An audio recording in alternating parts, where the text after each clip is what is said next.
Assalamualaikum warahmatullahi wabarakatuh. Perkenalkan, nama saya Ajruni Fadila dengan NIM 23301121. Saya akan mempresentasikan tentang hasil jawaban dari ujian tengah semester pada mata kuliah pemahaman tentang peserta didik dan pembelajarannya. Terkait hasil modifikasi yang telah saya lakukan pada modul ajar guru Pamong pada saat PPL sebelumnya, yaitu modul ajar di kelas 10 pada fase E, yaitu TP2 dengan tema teks negosiasi belajar menjadi negosiator ulung. Yang pertama yaitu identitas pembelajaran. Yang pertama yaitu sekolah menengah atas, tepatnya di sekolah SMA Negeri 10 Padang, yaitu kelasnya di 10 fase E, 3, 10, dan 11. Modul ajar ini digunakan pada semester 2 dengan alokasi waktu 2 kali 45 menit dalam 1 kali pertemuan.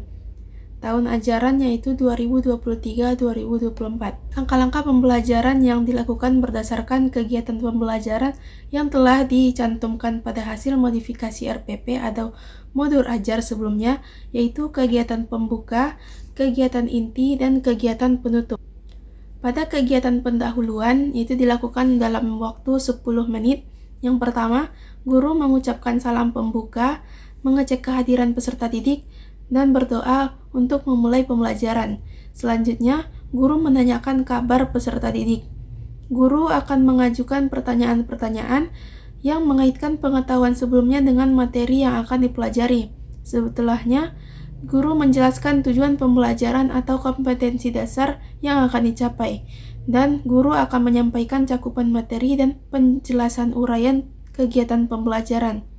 Pada kegiatan inti, dilakukan selama 70 menit, yaitu yang pertama, siswa menyimak penjelasan guru mengenai langkah-langkah pembelajaran yang akan dilaksanakan. Selanjutnya, siswa menyimak penjelasan guru tentang analisis struktur teks negosiasi dengan salin dia yang ditampilkan oleh guru di depan kelas.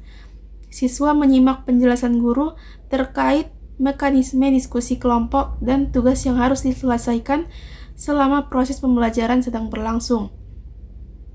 Selanjutnya, siswa dibentuk dalam kelompok yang terdiri atas 2-3 orang. Kemudian siswa menerima lembar kerja terkait tugas yang akan dikerjakan. Siswa akan mencermati lembar format tugas yang diberikan oleh guru dan membagi tugas mencari informasi atau jawaban pertanyaan yang diberikan dalam lembar kerja. Selanjutnya, siswa diberikan instruksi untuk menyimak tayangan video animasi yang berisi percakapan dalam negosiasi sebagai acuan mengisi format struktur teks negosiasi yang telah diberikan. Selanjutnya, siswa dapat mencari berbagai informasi yang mendukung dari berbagai sumber, seperti baik dalam media cetak maupun menggali informasi dari sumber terdekat. Selanjutnya, siswa berkumpul kembali untuk saling menyampaikan hasil investigasi, mengumpulkan informasi yang didapatkan, saling menyampaikan pendapat atau tanggapan terhadap jawaban lembar kerja tersebut. Terakhir, siswa diberi kesempatan untuk menyampaikan pendapatnya kembali terkait tugas yang telah diselesaikan dengan presentasi di depan kelas. Kegiatan terakhir pada kegiatan penutup dilakukan selama 10 menit, yaitu yang pertama, guru dan peserta didik membuat simpulan bersama-sama terhadap kegiatan pembelajaran yang sudah dilakukan. Kemudian, guru dan peserta didik melakukan refleksi mengenai pembelajaran hari ini dan memberikan siswa kesempatan untuk mengajukan pertanyaan bila ada yang kurang dipahami oleh siswa. Guru mengaitkan topik pembelajaran sebelumnya dengan pembelajaran yang akan dilakukan setelahnya. Yang terakhir, guru dan peserta didik mengakhiri pembelajaran dengan mengucapkan doa bersama.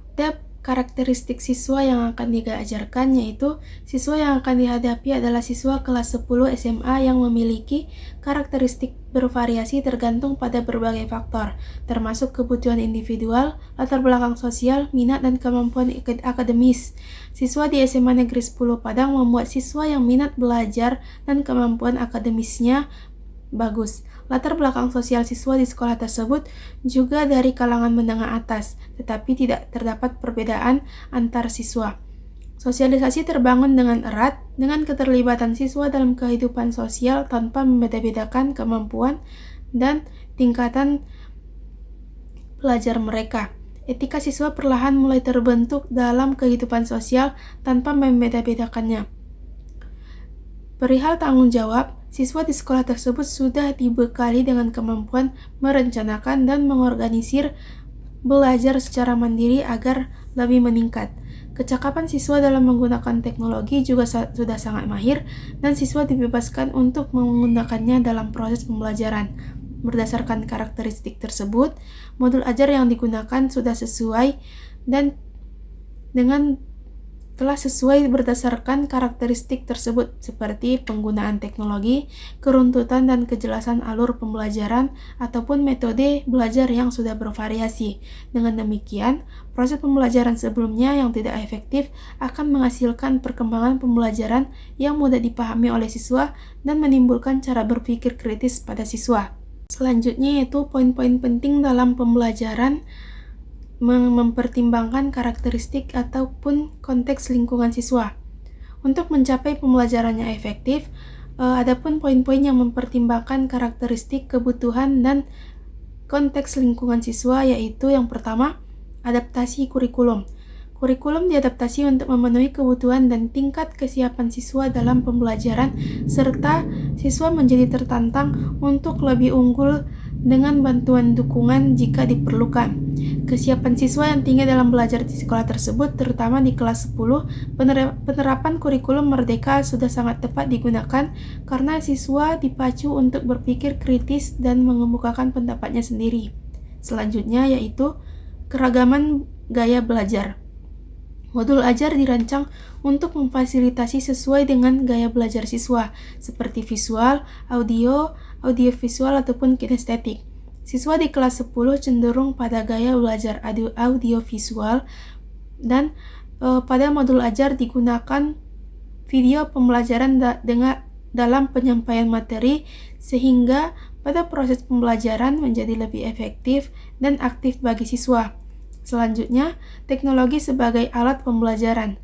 Penggunaan teknologi dalam pembelajaran dapat meningkatkan interaksi dan keterlibatan siswa dalam belajar dengan memastikan siswa memiliki akses dan kemudahan dalam teknologi. Selanjutnya, evaluasi dan umpan balik. Penggunaan evaluasi formatif dapat memberikan umpan balik dari hasil pembelajaran dan membantu siswa memahami kekuatan dan kelemahan pada perkembangan belajar mereka. Selanjutnya yaitu level perkembangan peserta didik. Peserta didik yang dihadapi telah berada di level perkembangan sosial emosional yang matang sesuai dengan tingkat SMA kelas 10 yang memasuki fase pendewasaan. Level perkembangan siswa ini didasarkan pada teori perkembangan sosial emosional oleh Goleman yang menggambarkan kecerdasan emosional meliputi pengenalan emosi, pengelolaan emosi, empati, dan keterampilan sosial. Perkembangan siswa di tingkat SMA sudah mampu menekankan peran sosial dalam pembelajaran, sehingga interaksi siswa kepada guru dibangun dengan baik dan proses pembelajaran berjalan sesuai dengan tujuan pembelajaran. Jika seorang siswa menunjukkan kemajuan dalam berinteraksi sosial, membangun hubungan, dan mengembangkan empati, ini mungkin mencerminkan perkembangan sosial emosional yang baik. Terakhir yaitu teori pembelajaran yang digunakan dalam mengembangkan langkah-langkah pembelajaran pada modul. Teori yang digunakan dalam perkembangan modul adalah teori konstruktivisme. Teori konstruktivisme dapat menekankan peran aktif pada siswa dalam membangun pemahaman dan pengetahuan mereka melalui pengalaman dan refleksi. Teori ini tentu sudah sesuai dengan materi yang dilakukan, yaitu teks negosiasi yang tentunya sudah pernah dilakukan oleh siswa dalam kesehariannya. Pertimbangan dalam membuat modul ini dilakukan untuk merangsang pemikiran kritis, pengamatan, dan refleksi siswa. Pada langkah-langkah pembelajaran yang telah diterapkan dalam modul ajar, aktivitas yang digunakan untuk mendukung konstruksi pengetahuan sendiri seperti proyek, diskusi, dan penugasan reflektif. Siswa diarahkan untuk bertukar pengetahuan dan pengalaman bersama teman sebangku yang menjadi kelompoknya agar meningkatkan peran aktifnya dalam penugasan. Sekian presentasi dari hasil modifikasi RPP atau modul ajar yang telah saya lakukan. Apabila ada kata-kata yang salah, mohon dimaafkan. Saya akhiri. Assalamualaikum warahmatullahi wabarakatuh.